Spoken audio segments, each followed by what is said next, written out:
예수님께서 십자가에 죽으신 때는 6월절 예배일 전날입니다. 6월절이 시작되기 전에 유대 시간으로는 제9시, 현대 시간으로는 약 오후 3시 정도쯤에 예수님께서 십자가에 달리시고 죽으셨습니다. 그리고 이어서 이제 한 두어 시간 정도 지나면 6월절이 시작이 되는 겁니다. 유대인의 그 하루의 날은 해 질 때부터 시작해서 해 질 때까지입니다. 그러니까 예수님께서 십자가에 죽으시고 그 다음에 조금만 이제 날이 어두워지면은 6월절이 시작이 되는 겁니다. 근데 6월절이 시작이 되면은 사형수들을 다 끌어내립니다. 왜냐하면은 사형수가 십자가에서 흘리는 그 피가 그 6월절 땅에 6월절 때 땅에 떨어지게 되면은 6월절을 망친다고 생각을 했습니다. 그래서 그 6월절이 시작이 되기 전에 십자가에 달려있는 사형수들은 다 죽어야 하는 겁니다.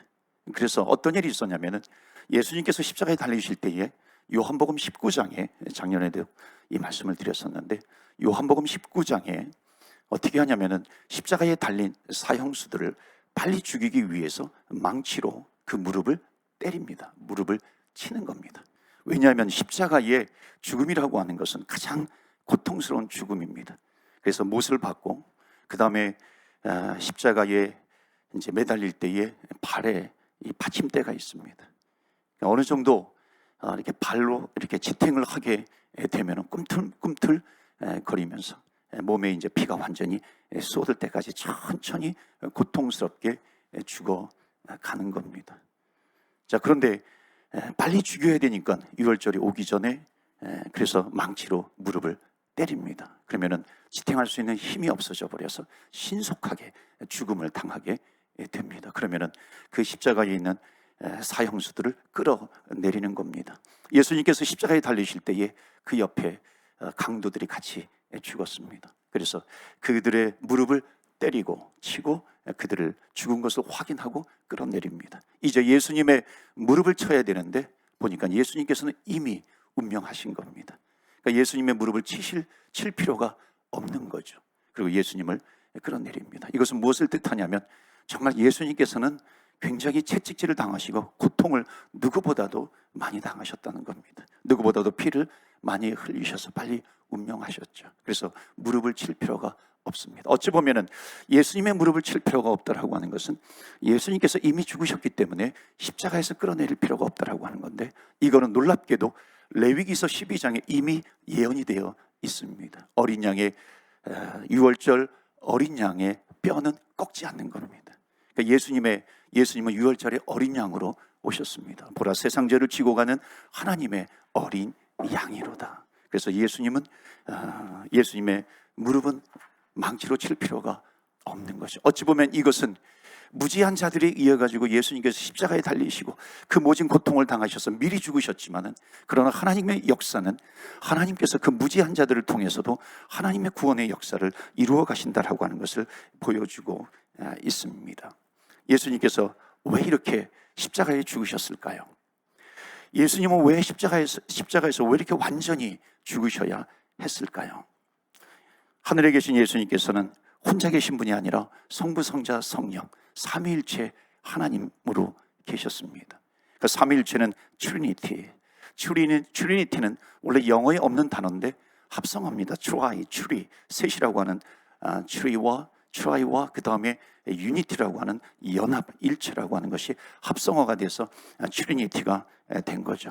그러니까 분명히 성부 하나님 계시고 성자 예수님, 성령이 계시지만은 행동하는 것, 말하는 것 모든 것이 한 분으로 역사하시는 겁니다. 물론 구약 성경에는 구약은 성부, 성자, 성령 다 계시지만은 성부 하나님이 주도적인 역사를 해나가십니다. 신약은 성자 예수님의 주도적인 사역이 있죠. 그리고 예수님이 승천하시면서 보혜사 성령님을 주십니다. 그러니까 사도행전부터 예수님 다시 오실 때까지 성령 주도적인 그런 사역의 시대가 펼쳐집니다. 그렇다고 우리 안에 계신다고 해서 성령님이 우리 안에 계신다고 해서 성령님만 계시는 것이 아니죠. 예수님은 하늘에 계시나요? 성령님이 우리 안에 계시지만 예수님도 우리 안에 계시는 겁니다. 그러니까 성삼위일체, 성부, 성자, 성령 하나님이 우리 안에 계시는 것입니다. 그러니까 삼위일체는 영원전부터 영원까지 함께 하시는 것입니다. 한 번도 역사적으로 이게 떨어진 적이 없으시다는 겁니다. 그러면서 하나님과 완전히 분리되면서 죄에 빠진 우리 인간을 하나님께서 구원하시기 위해서 당신의 독생 성자 예수 그리스도를 이 땅에 보내십니다. 예수님을 이 땅에 보내신 것을 우리는 뭐라고 얘기하냐면 성육신, 인카네이션 이렇게 부릅니다. 예수님이 이 땅에 오셔서 육신의 몸을 입고 우리와 같이 되셨지만 여전히 삼위일체, 홀리 트리니티, 성부, 성자, 성령 함께 계시는 겁니다. 그러니까 예수님께서는 성부 하나님과 성자 하나님과 같이, 성령 하나님과 같이 계시는 겁니다. 그러니까 예수님께서 인카네이션, 성육신 하셔서 이 땅에 오십니다. 이 땅에 오셔서 예수님께서 하신 일은 뭐냐면 프리칭도 하시고 티칭도 하시고 힐링도 하시는 겁니다. 그리고 우리의 육신적인 필요도 채워주시죠. 그런데 예수님의 성육신의 가장 큰 목적은 무엇이냐면 우리를 먹여주시고 우리를 고쳐주시는 것도 중요한 사역이었지만 가장 큰 사명은 공생의 마지막에 저 십자가라고 하는 관문을 통해서 죽음으로 들어가시는 겁니다. 죽음으로 들어가셔서 이미 우리가 영적으로 죽어있는 우리들의 영을 살리시고 짊어지시고 십자가의 문을 나셔서 다시 부활로 나오시는 겁니다. 그러기 위해서 반드시 죽음이라고 하는 이 관문을 통과하시는 이 성육신, 즉 우리의 영적인 상태 속으로 들어오시는 겁니다. 우리의 영적인 상태는 어떤 상태냐면 하나님과 단절되어 있는 그런 상태입니다. 이게 왜 중요할까요? 우리는 이해할 수 없는 게 있습니다. 예수님께서 십자가에 달리시기 전날 밤에 겟세마네 동산에서 땀방울이 핏방울이 될 정도로 기도하는 내용이 뭐냐면 이 잔을 내게서 지나가게 하옵소서. 어찌 보면 예수님에게 어울리지 않는 그런 기도입니다. 우리는 그렇게 생각하잖아요.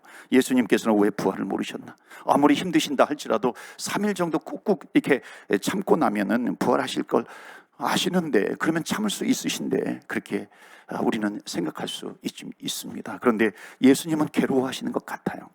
그리고 예수님께서 십자가에 달려 돌아가실 때 가상칠언 가운데 엘리 엘리 라마 사박다니, 하나님 나의 아버지여 나의 아버지여 어찌하여 나를 버리시나이까. 어찌 보면 충격적인 말씀을 하십니다. 어떻게 3일 후에 부활하실 것을 아시는 예수님께서 어떻게 저런 말씀을 하시나? 그 이유는 뭐냐면 성부, 성자, 성령님이 역사의 시작 전부터 역사의 마지막까지 영원 전부터 영원 후까지 영원까지 한 번도 분리된 적이 없으시고 모든 역사를 함께 주관해 오셨고 심지어 예수님이 이 땅에 오셔서 사역하시는 동안에도 성부, 성자, 성령은 함께 하셨다는 겁니다. 홀리 트리니티, 삼위일체 하나님으로 계신 거죠. 그런데 이 십자가를 집니다. 죽은 우리의 영적인 상태로 오신다라고 하는 것, 이것은 뭐냐면 하나님과 완전히 단절된 상태에 있는 곳으로 오시는 거죠.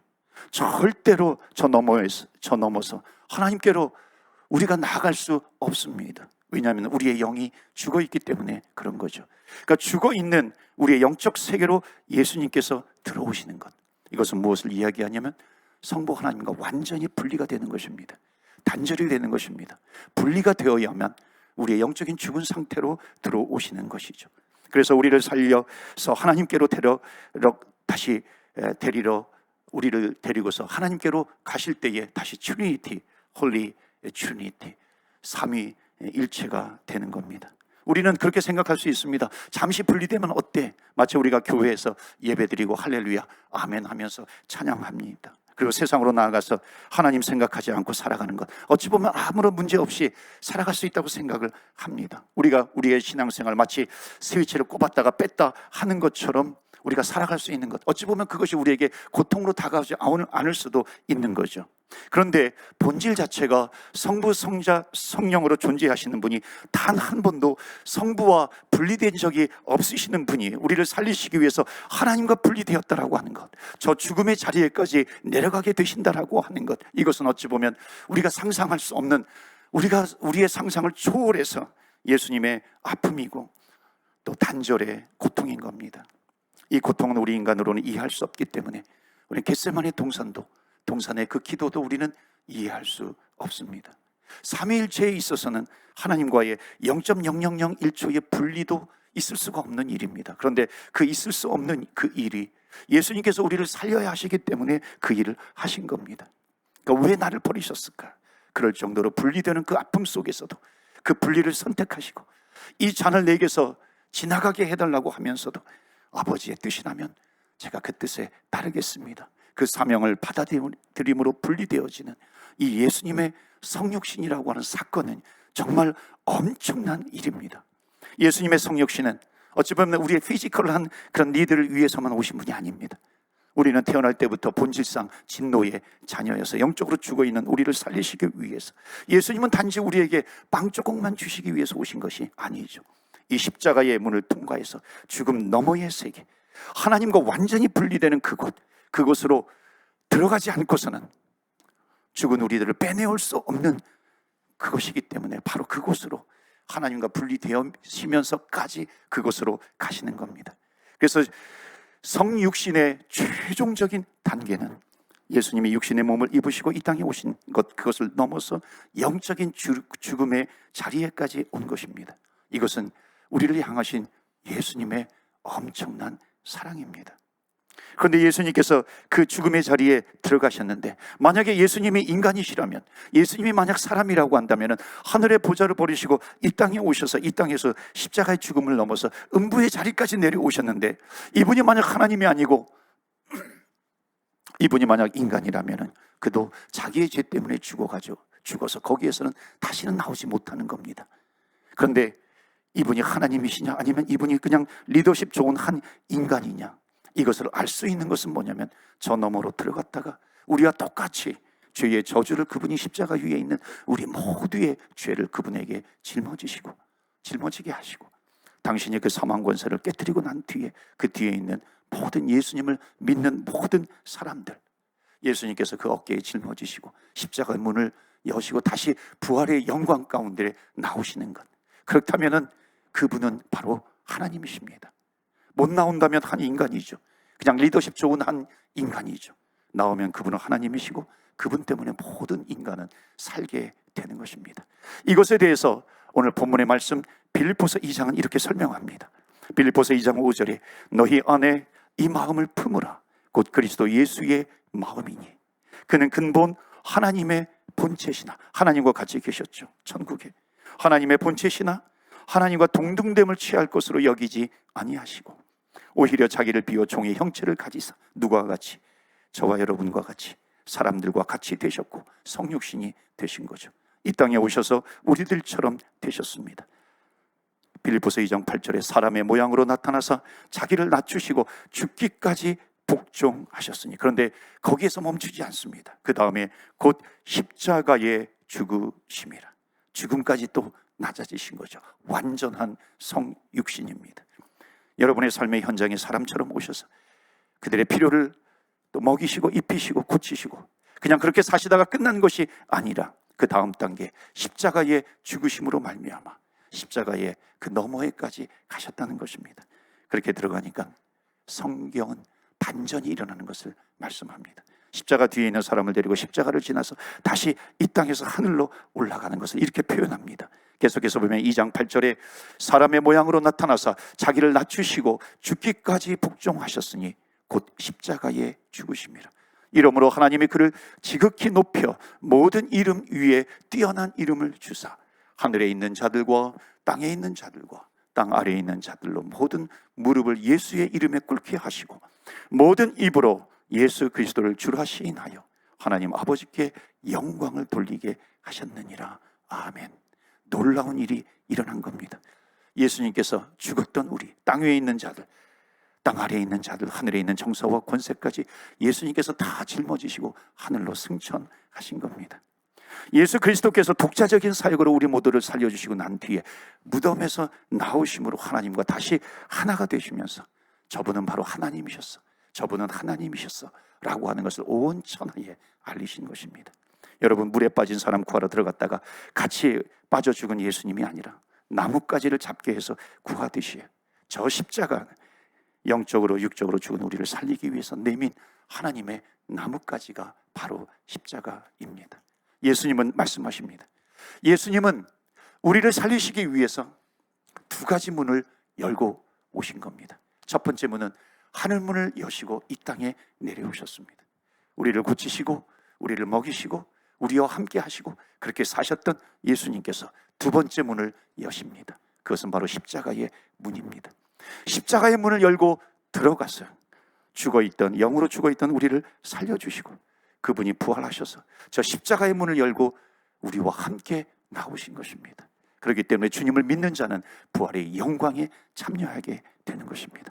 예수님께서 저 십자가 앞에 나오셨고 십자가에서 죽으셨고 십자가에서 부활하셨다라고 하는 것은 바로 저와 여러분에게 살 길을 열어주셨다는 것입니다. 십자가의 공로로 내가 살게 되었고 부활의 권능으로 내 영이 살게 되었습니다. 이제 나는 누구입니까? 부활의 생명, 부활의 생명이 나에게 있다는 것입니다. 그렇기 때문에 천국의 백성, 하나님의 백성으로서 나는 부활의 생명이 나에게 있으니 이제 우리는 주님을 믿는 자는 어깨를 당당히 펴시면서 주님께서 나와 함께 하십니다. 내가 너와 함께 함이니라. 놀라지 말라, 두려워 말라. 나는 너의 하나님이라. 부활의 영광에 참여한 자에게 하나님께서 주시는 메시지입니다. 주님은 부활하셔서 지금도 우리와 함께 하시고 이제 성찬의 자리에 주님께서 우리와 함께 하실 것입니다.